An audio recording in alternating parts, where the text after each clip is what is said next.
di antara para pebisnis dan juga para pengusaha.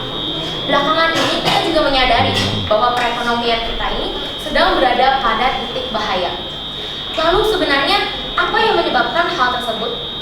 Pada sesi ini kita akan membahasnya bersama para narasumber kita yang terpercaya. Mari kita sambut Bapak Fredrik.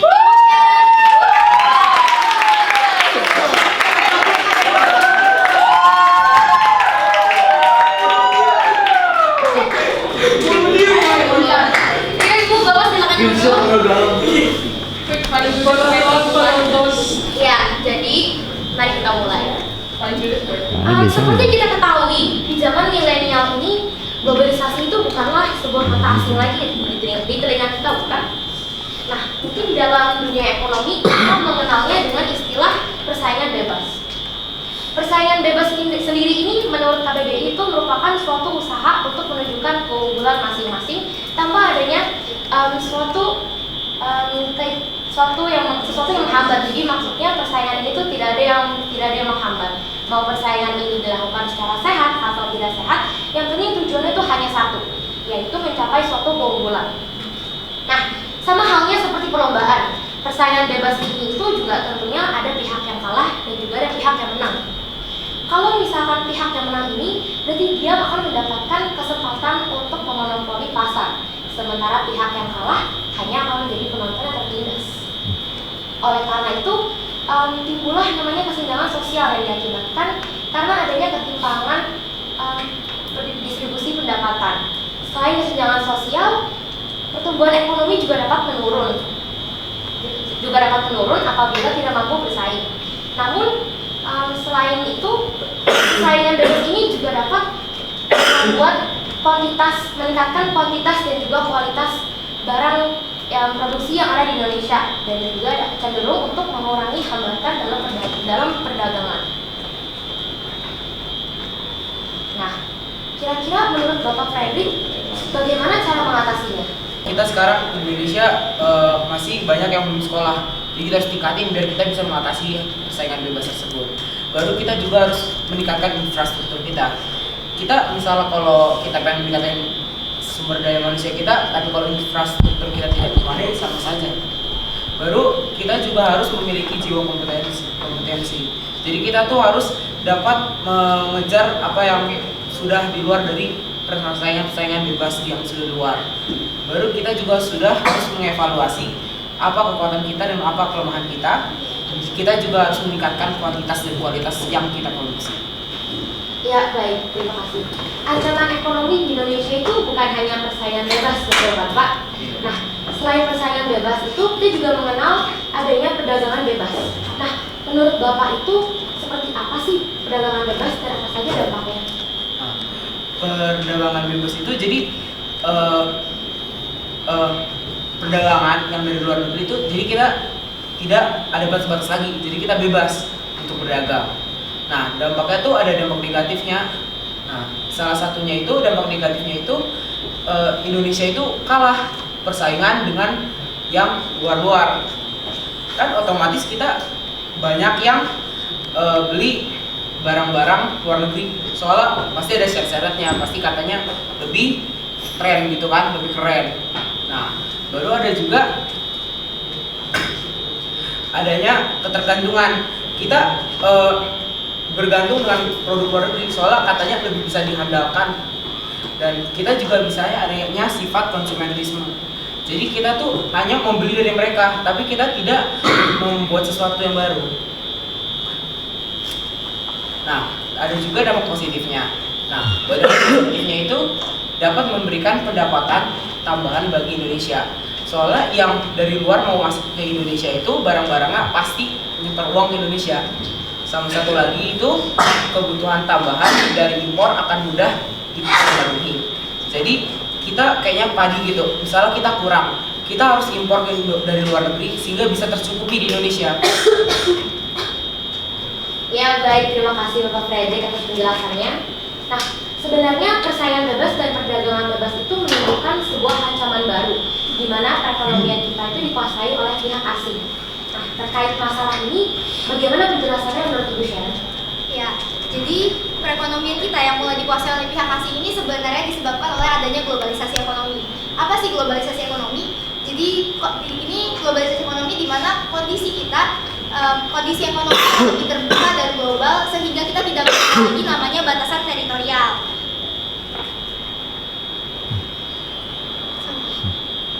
Batasan teritorial. Nah, globalisasi ekonomi sebenarnya menimbulkan dampak yang positif. Yang pertama adanya meluasnya pasar produk domestik. Ketika kita bisa menyaingi barang-barang dari luar, tentunya barang-barang kita pun akan bisa diekspor sehingga meluasnya pasar produk dalam negeri kita. Terus yang kedua adanya transfer teknologi. Jadi ketika kita melakukan hubungan ekspor impor dengan negara lain, selain memperkuat hubungan diplomatik kita, itu juga adanya transfer teknologi melalui kalau misalkan kita membangun MRT contoh, kita mungkin memakai tenaga kerja luar. Nah, sehingga bisa menimbulkan melalui sosialisasi yang mereka lakukan, itu bisa menimbulkan transfer teknologi sehingga negara kita pun, negara yang masih berkembang, bisa semakin lama semakin maju. Lalu, namun di sisi lain, globalisasi ekonomi juga menimbulkan dampak negatif. Yang pertama, dampak negatifnya adalah memperburuk neraca pembayaran. Ketika kita tidak bisa menyaingi produk luar, maka tentunya kita akan terus melakukan impor, sehingga kalau ekonomi kita dalam negeri tidak jalan, maka kita tidak bisa membayar hutang kita kepada luar negeri. Lalu yang kedua adanya memicu konsumerisme, seperti yang Bapak Frederick telah bilang. Ternyata kita masyarakat milenial zaman sekarang ini suka menganggap bahwa barang luar negeri memang kualitasnya lebih bagus daripada barang dalam negeri, sehingga kita akan lebih banyak mengkonsumsi barang luar negeri dan malah mengabaikan barang dalam negeri sehingga bisa menghambat pertumbuhan sektor-sektor industri dalam negeri. Padahal yang seharusnya kita lakukan adalah kita mendukung sektor industri dalam negeri kita supaya sektor industri juga semakin maju.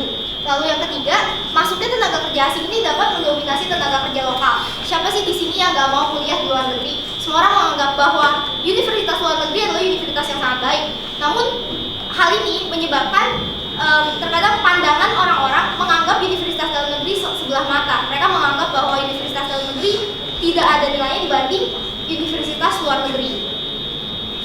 Ya, baik. Terima kasih Ibu Syara penjelasannya. Namun seperti apa contoh kasus nyata dari ancaman ini? Ya, jadi contoh kasus yang bisa kita lihat di dunia nyata adalah contoh kasus Freeport. Jadi Freeport ini pertama muncul dengan nama Freeport Indonesia Incorporation yang dijalankan berdasarkan kontrak karya tahun 1967. Namun pada masa pemerintahan Presiden Soeharto melihat bahwa benefit yang kita terima sebagai masyarakat Indonesia ini terlalu kecil, sehingga pada tahun 1973 diadakan peninjauan kembali mengenai kontrak karya tahun 1967. Kontrak karya ini seharusnya selesai pada tahun 1997. Namun pada tahun 1991 kontrak karya ini diperbaharui dengan syarat-syarat yang telah disetujui oleh kedua pihak. Nah, di dalam kontrak karya tersebut ada salah satu perjanjian yang menunjukkan bahwa Freeport harus melepas sejumlah sahamnya dalam masa 10 tahun pertama. Lalu 10 tahun kedua dia harus melepasnya lagi, sehingga harusnya 51% saham sudah menjadi milik Indonesia sepenuhnya pada tahun 2011. Namun di sini ketika keluar PP nomor 20 tahun 1994, di sini yang menyatakan bahwa perusahaan asing boleh memiliki 100% dari jumlah sahamnya, sehingga ini meringankan beban Freeport Indonesia dari yang seharusnya 51% sudah menjadi milik Indonesia, namun hal itu tidak dilakukan. Nah, ketika PT Indocopper Investama Corporation ini membeli saham Freeport, di sini kondisinya Freeport sudah melepas sebagian sahamnya. Namun tidak disebutkan dalam perjanjian bahwa Freeport tidak boleh membeli sahamnya kembali, sehingga ketika itu Indocopper membeli 9,36% dari saham Freeport. Namun FCX kembali membeli 49% dari sahamnya kembali, sehingga tidak di sini malah menguntungkan pihak Freeport itu sendiri. Lalu Freeport Indonesia ini Freeport Indonesia Incorporation itu merupakan anak usaha dari FCX. Namun pada 26 Desember tahun 1991, 40% 4 hari sebelum penandatanganan kontrak karya tahun 1991, Freeport Indonesia Incorporation mengubah namanya menjadi PT FI yang kita kenal sekarang. Inilah yang sekarang sedang berjalan di Indonesia. Nah, di sini Indonesia ketika itu takut untuk memutus kontrak dengan Freeport dikarenakan adanya perjanjian yang tidak bisa diputus secara sepihak ini. Namun, jika kita tinjau kembali, apakah benar Freeport telah melakukan kewajibannya? Seharusnya di 2011 Indonesia sudah memiliki 51% saham Freeport. Namun sampai sekarang Indonesia pun tidak mendapatkan benefit tersebut. Sehingga akhirnya pada masa pemerintahan Presiden Jokowi, divestasi saham sebesar 51% ini berhasil dilakukan melalui perundingan yang sangat alot. Nah, di sini kita bisa melihat bahwa negara kita ini kurang berani dalam mengajukan gugatan pada saat itu, sehingga sampai bertahun-tahun kasus ini tidak selesai-selesai. Nah, di sini kita bisa melihat bahwa kita bisa menyebutnya sebagai penjajahan tak kasat mata, di mana perusahaan asing mulai memasuki Indonesia dan mengeksploitasi tambang kita. Namun Indonesia tidak berkutik pada saat itu. Untuk sekarang pun sebenarnya 51% yang kita miliki ini, dan dibandingkan dengan 49% yang dimiliki oleh PT Freeport pun masih terbilang besar karena mendekati ambang batas 50% itu sendiri. Ya, baik, benar. Memang kasus Freeport ini sudah lama berlangsung dan baru bisa diselesaikan pada masa pemerintahan Bapak Presiden Jokowi. Namun, sepertinya perbincangan kita belum selesai sampai di sini. Karena seperti yang kita ketahui, di zaman milenial ini tuh perkembangan teknologi sangat cepat dan hampir tidak dapat dihentikan, sehingga menimbulkan kemajuan pada sektor industri, namun menimbulkan kemunduran pada pekerjaan-pekerjaan konvensional yang tergantikan oleh mesin.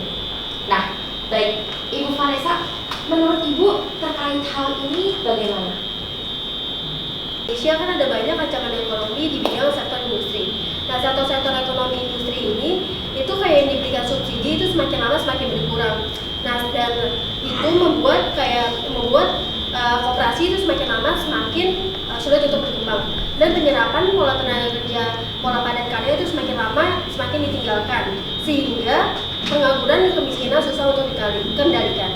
Pola padat karya itu adalah penyerapan tenaga kerja manusia itu lebih banyak daripada penggunaan tenaga kerja mesin.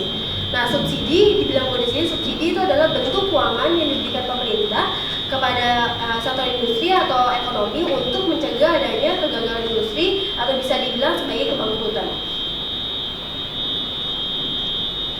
Ada beberapa contoh yang ada di Indonesia. Itu yang pertama, di Indonesia itu sudah tercatat ada industri otomotif yang salah satunya itu adalah Mitsubishi yang sudah memakai adanya penggunaan robot 40% di pabrik barunya. Habis itu yang kedua itu pendidikan dan pengajaran guru yang kurang berkualitas karena subsidi yang diberikan pemerintah itu tidak mencukupi masyarakat. Nah, dalam di sini ada bisa dilihat dari dampak positif dan dampak negatifnya. Kalau dari dampak positifnya itu bisa mendorong pertumbuhan ekonomi yang tinggi. Kalau lihat dari dampak negatifnya, penyerapan tenaga kerja manusia itu semakin lama semakin ditinggalkan, sehingga kayak pengangguran dan kemiskinan sulit dikendalikan, jadi tergantikan oleh tenaga kerja mesin. Ya, baik, penjelasannya sangat jelas bukan dari Ibu Vanessa. Nah, dari semua ancaman ini, menurut Ibu Patricia, bagaimana dampak kedepannya untuk perekonomian di Indonesia? Ya, jadi dari semua poin yang sudah dijelasin itu bisa berdampak menjadi ancaman kedaulatan Indonesia dalam bidang ekonomi, yaitu dapat memperburuk prospek ekonomi jangka panjang dan jangka pendek. Untuk jangka pendek itu bisa menyebabkan pertumbuhan ekonomi menjadi tidak stabil. Contohnya itu ada inflasi sama pengangguran.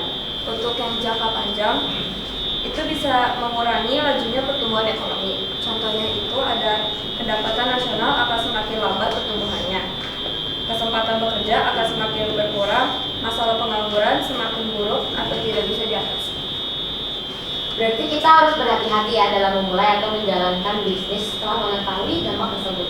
Nah, sebelum saya menutup acara ini, ada satu topik yang sekarang ini sedang marak diperbincangkan di kalangan masyarakat, yaitu Bitcoin. Bisa tolong diberikan penjelasan sedikit terkait Bitcoin dan bagaimana penggunaannya? Bitcoin itu adalah uang elektronik yang diciptakan pada tahun 2009 oleh Satoshi Nakamoto. Nah, Bitcoin ini biasanya digunakan untuk transaksi dalam internet yang tanpa perantara seperti bank. Nah, Bitcoin ini dapat membeli barang-barang dari transaksi internet, bahkan dapat juga membeli server internet. Nah, Bitcoin ini selain dapat membeli, dia juga dapat untuk memberikan investasi-investasi yang menguntungkan. Lalu sebenarnya dampak positif apa yang didapat dari penggunaan Bitcoin ini? Yang pertama bisa kita lihat dari dampak positif dari Bitcoin itu adalah Bitcoin itu sudah mulai memasuki jaringan komputer dunia. Jadi kalau orang mau transfer uang itu bisa dimanapun dan kapanpun. Sehingga kalau di sistem Bitcoin ini, kalau dia mau transfer uang itu, kalau pas dia libur nasional atau pas tanggal merah, itu kalau sistem di Bitcoinnya itu dia langsung kayak memprosesnya, jadi kayak langsung diterima langsung sama customernya. Tetapi kalau bank konvensional itu kalau dia transfernya pas hari libur atau pas tanggal merah, itu dia masih harus transfernya harus dipending dulu sampai besoknya kalau udah libur nasional atau tanggal merah. Habis itu ada yang kedua itu adalah nama di sini itu adalah pembiayaannya itu kayak bebas dari pajak. Jadi kalaupun dikenakan potongan atau charge dari penyedia wallet Bitcoin itu pasti kayak mereka itu pasti menanyakan terlebih dahulu persetujuannya sebelum memotong dana atau simpanan customernya. Yang ketiga pembayaran Bitcoin itu sepenuhnya itu sudah menerapkan adanya aturan kriptografi. Aturan kriptografi itu adalah aturan di mana itu kayak sudah digunakan kayak banyak teknologi seperti ATM, password komputer, e-commerce dan sebagainya. Sehingga kayak info pribadi atau biografi customer-nya itu tidak bisa dilihat oleh orang lain. Kalaupun bisa dilihat oleh orang lain, cuma bisa dilihat alamat transfer banknya doang.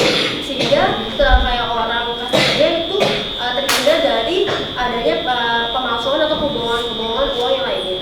Habis itu yang paling terakhir itu adalah biaya transaksinya itu kayak rendah atau bisa bahkan nol. Bahkan kalau mau menukarkan Bitcoin ke uang biasa saja di exchange atau di money changer itu atau di marketplace itu dia dikenakan biayanya itu masih rendah dibandingkan dengan adanya kartu kredit, transaksi lainnya yang ada di bank konvensional. Ya baik, setiap instrumen ekonomi tentunya memiliki dampak positif dan juga dampak negatif. Lalu apa dampak negatif dari Bitcoin itu sendiri? Ya, Bitcoin seperti yang sudah marak diperbincangkan di kalangan masyarakat zaman sekarang tentunya memiliki dampak negatif. Yang pertama, di sini dikarenakan orang-orang belum terlalu mengenal Bitcoin sehingga penggunaan Bitcoin masih sangat rendah. Lalu untuk bisnis sendiri, bisnis yang menerima Bitcoin ini terbilang masih sangat sedikit. Kalaupun ada yang menerima Bitcoin, terkadang si customer service ini belum terlalu mengerti mengenai Bitcoin sehingga menyebabkan adanya ketidaknyamanan saat bertransaksi. Lalu di sini harga Bitcoin ini sendiri itu sangat fluktuatif seperti saham, jadi bisa naik dan bisa turunnya itu secara drastis. Lalu karena masih dalam tahap pengembangan, fitur-fitur Bitcoin ini juga masih sangat terbatas. Lalu Bitcoin ini tidak terkontrol oleh lembaga, pemerintah ataupun perorangan manapun, sehingga Bank Indonesia pun secara implisit menyatakan bahwa Bitcoin ini tidak digunakan sebagai alat pembayaran resmi dan tidak dimasukkan ke dalam uang elektronik. Nah, untuk contoh kasus ekstrimnya, jika perekonomian suatu negara ini dinilai berjalan ketika adanya tingkat inflasi yang rendah. Namun jika semua orang menginvestasikan uangnya pada Bitcoin ini, maka tentunya perekonomian di suatu negara itu tidak jalan, sehingga akan menyebabkan tingkat inflasi yang sangat tinggi bagi negara tersebut. Baik, terima kasih Bapak Ibu atas penjelasannya. Nah, lalu menurut Ibu Patricia, Bitcoin itu baik digunakan atau tidak? Jadi dari penjelasan Ibu Vanessa dan Ibu Sharon pasti ada positif dan negatifnya. Kalau tidak dipakai dengan hati-hati, Bitcoin itu akan menyebabkan perekonomiannya jadi nggak stabil. Oke, baik. Terima kasih penjelasannya atas para narasumber. Saya ucapkan terima kasih sekali lagi atas kehadiran Bapak Ibu serta para hadirin sekalian juga.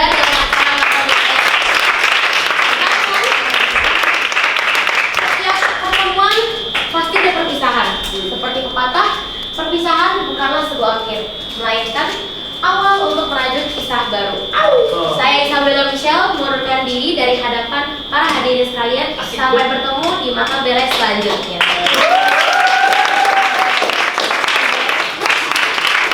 Saya mau bilang aja, hari ini saya tidak merasakan itu di kelas, tapi semacam di seminar gitu.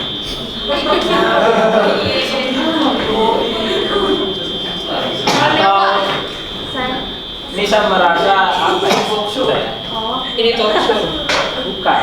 Nah, ini talk show juga bisa. Seminar. Talk show kan cuma Stand-up comedy. semacam menyimpang najwa gitu. Komedi mana? Kenapa demikian? Narasumber dan wawancaranya gokil, keren. Silakan materinya luar biasa. Makanya saya tidak merasa ini gitu lah, tapi ini semacam seminar suatu hal yang baru gitu. Keren, luar biasa. Ya, tepuk tangan untuk mereka. Ya. Mungkin ada pertanyaan, silakan. Ya, Verna, silakan. Karena dulu. Kalau pasar ekonomi pasar gelap itu termasuk ancaman atau bukan? Kalau misalnya ancaman itu kayak gimana? Pasar gelap itu kan seperti kayak perdagangan bebas kan? Oh ya semacam itu kayak ilegal gitu, kayak misalkan. Ya, jadi kayak sebenarnya pasar gelap tuh merupakan ancaman, cuma di sini kan itu ancaman yang udah secara terang-terangan bahwa masyarakat tuh menganggap itu hal yang ilegal. Jadi sebenarnya itu tergantung setiap masing-masing orang sih. Kalau misalkan ada yang punya kesadaran buat gak melakukan transaksi di pasar gelap itu, ya tentunya pasar gelap akan semakin lama semakin teratasi sebenarnya. Jadi Ya, apa ya, ancaman tapi semua orang sadar gitu loh. Kalau ini kayak Iya, kalau ini kan kayak iya. kayak kita ada di sekitar kita, tapi kita nggak begitu kayak Nggak ya udahlah banget gitu. ya. Di sosiologi namanya apa ya, Pak? Jabes Ada lagi tadi. yang pengen nanya. Wah. Oh ya, Bes pengen nanya. Tadi si Madi mau bertanya. Ya, Medi. Ya, dari dulu. Jadi kan tadi ada apa yang mengancam ekonomi Indonesia, kan salah satunya adalah gerakan konsumerisme. Kan sekarang tuh kalangan muda tuh kayak kita sendiri tuh pasti kan maunya tuh apapun tuh barang dari luar negeri. Kayak pasti nggak kadang tuh kayak nganggapnya tuh yang barang dari luar negeri itu lebih baik. Nah kan itu mengancam. Nah itu ada nggak sih cara-cara efektif yang bisa maintain itu? Karena kan kita emang semua tuh sekarang lagi emang sukanya tuh mayoritas tuh sukanya yang dari luar negeri. Sebenarnya itu kesadaran dari kita. Ya, balik lagi ke diri sendiri. masing-masing. Kalau kita memang mau sebagai anak muda mau memajukan sektor industri negara kita, tentunya kita akan lebih memilih barang Produk dalam negeri dan mendukung mereka untuk meningkatkan kualitas produk kita supaya bisa bersaing sama barang luar. Sebenarnya kalau dilihat ada barang-barang kita, barang-barang produk dalam negeri yang mampu sebenarnya bersaing dengan negara luar, namun belum dipandang oleh masyarakat kita sendiri. Kalau masyarakat yang nggak memandang, bagaimana orang lain memandang produk kita? Ya, ada lagi tadi James ya? James. Silakan. Itu yang tadi apa robot itu kan semakin maju teknologi di dunia itu apa pabrik yang menggunakan tenaga robot itu kan jadi apa ya bisa dilihat dari dua perspektif. Kayak tadi kalau dari perspektif yang pertama itu bisa jadi ancaman buat Indonesia karena bisa meningkatkan pengangguran. Tapi kalau dilihat dari sisi yang lain itu merupakan sebuah kemajuan. Nah, jadi sebenarnya dalam seiring berkembangnya zaman, berkembangnya dunia, kan kita juga pasti butuh yang namanya teknologi. Apa sih solusinya kayak biar bisa pengangguran itu ya nggak sebanyak, maksudnya nggak banyak dan kita tetap masih apa ya ngikutin perkembangan teknologi gitu. Sebenarnya kalau mau pakai mesin boleh-boleh aja, tapi kalau kayak satu pabrik semua yang pakai mesin juga kan bisa apa sih mempengaruhi orang-orangnya, masyarakatnya kan. Tapi kalau orang-orangnya masyarakatnya kalau apa sih mempunyai kayak pendidikan yang lebih tinggi atau kayak pendidikan yang tinggi pasti kan bisa dilihat juga yang sih orang ini itu lebih bagus daripada mesin, pasti bisa dilihat dibandingkan gitu kan. Nah kalau dilihat sebenarnya kayak boleh pakai teknologi kayak mesin-mesin itu boleh, tapi kayak tidak sepenuhnya dipakai. Soalnya kalau di suatu kayak negara kalau semuanya mesin berarti kan orang-orangnya itu kan nggak dipakai sama sekali. Berarti buat apa kalau kita buat sekolah? Ngapain kita sekolah? Terus habis itu ngapain kita belajar yang lain kalau semuanya udah dipakai sama mesin gitu? Jadi solusinya adalah edukasi. Iya, jadi sebenarnya kayak semua ancaman ini menjadi ancaman bagi negara kita sendiri karena sumber daya manusia kita yang belum memadai, terus juga infrastruktur kayak fasilitas pendidikan belum sampai ke belum merata sampai ke tempat-tempat terpencil. Itu sih sebenarnya. Oke, thank you. Ada lagi pertanyaan terakhir kalau Ada ada. lagi yang mau nanya? Yang mau minta tanda tangan mungkin? Calon Mantap.